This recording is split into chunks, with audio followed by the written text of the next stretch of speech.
What's up, people of the world? It's me again, Alex Swimmer, aka AP3 Jumped, and back on the couch. And welcome to another Casa Grande's episode review. Today I'm reviewing the episode Slink or Swim. Yeah, this episode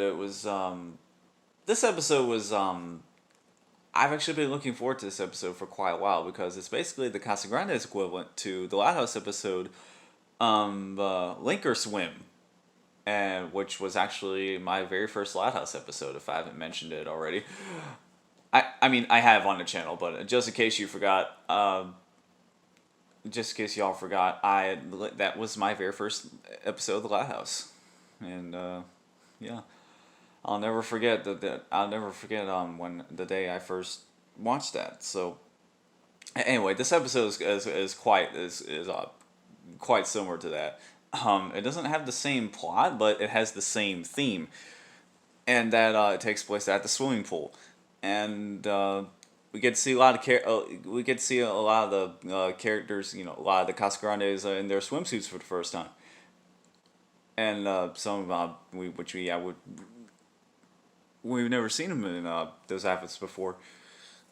I Except for Bobby, I feel like he's the only member of the Casagrandes who have actually seen the swimsuit on the Loud House. Actually, first seen in Link or Swim. I'm referencing that episode again. So this episode, I didn't all I knew. The only thing I knew about this episode prior to watching it was the setting. I didn't know what the plot. I didn't really know what the episode was about. Other than that. So the episode is actually about Carl and Bobby. This is actually yet another Carl episode, and uh, it's about his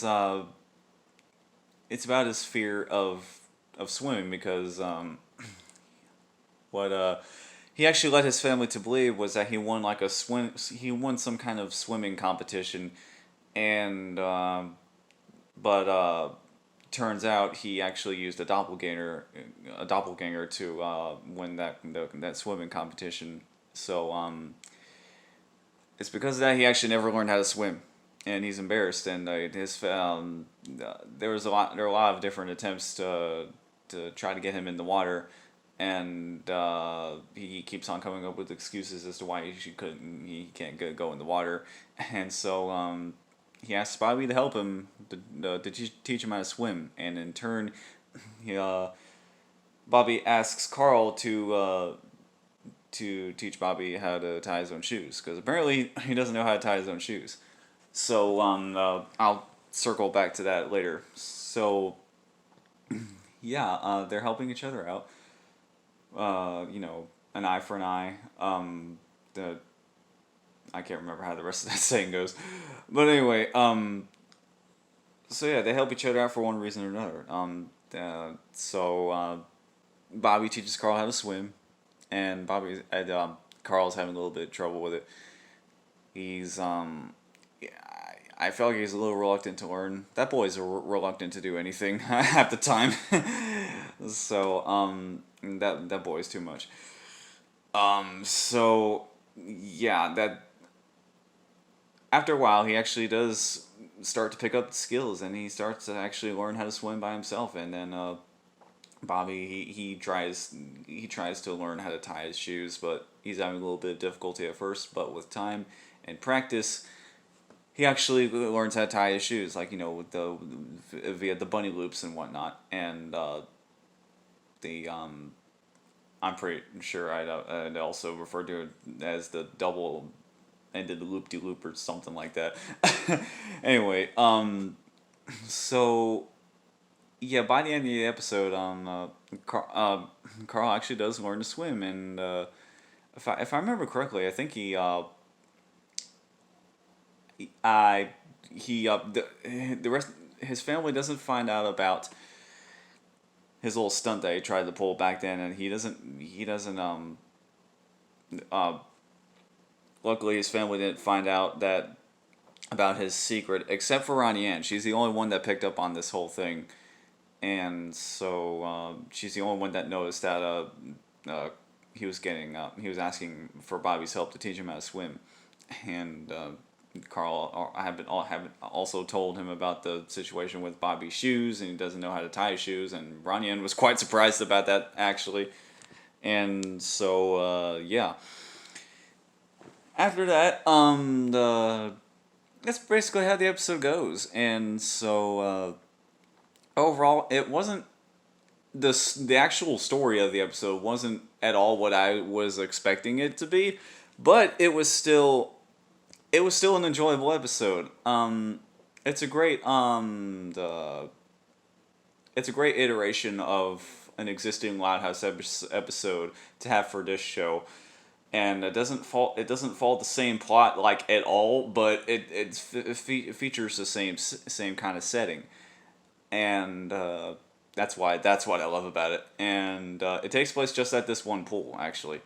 I'm pretty sure it's like the Great Lakes City Pool or something like that. But yeah, there was a couple of references in the episode. One of them I was able to pick up on by myself, and another one and there's one reference I completely missed out on the first time. So and back to the situation. I'm sorry if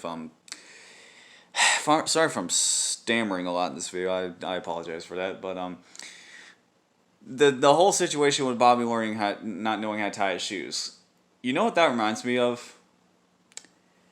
It reminds me. Hold on. It reminds me of this. Although what SpongeBob's doing here is from a completely different episode than what I'm about to talk about. But it reminds me of the SpongeBob episode where SpongeBob didn't know how to tie his shoes. And he tried to get Patrick and Gary to teach him how to tie his shoes. And yeah, that reminds me of that episode like so much. and your shoes are looking cool. Trying to remember how the whole song. I'm trying to remember how that whole ending song sounds like in my head, but yeah. And also, Carlotta, she's she's back at it with that hair whip, just like Shantae yet again. This is the second time that she's done that, and there are a couple times in the episode where Bobby and Carl are trying to throw a chocolate bar, what looks like a payday bar or whatever, into the pool, and having it, trying to pretend that there's a fecal incident in the pool, and by that happened like 2 or 3 times, and the last time it happened, by the very end of the episode, it actually wound up being a turd for real. It wasn't a candy bar the last time. It was a for real turd. All thanks to Lalo. So yeah, I'm amazed that they even let a big ass dog in the pool. By the way, apparently that whole gag, is actually a reference to Caddyshack. Something just like that happens in the movie Caddyshack, which I've never seen, but the only parts of that movie I ever saw were the dancing fucking groundhog or whatever it was. So yeah, I've never seen that movie in full, not even close.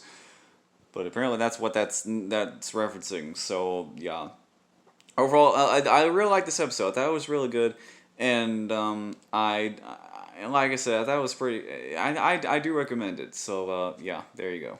So yeah, that's really all I have to say about the episode. It was pretty good. I wasn't quite sure what to expect from it. Excuse me. I expected the plot to be very similar to Link or Swim as well, along with the setting, but I guess the writers didn't want the episode to be too matchy. So, yeah. Yeah, this episode was really good. And although I wasn't completely sure what the episode was going to be about, from what I saw, I still enjoyed it.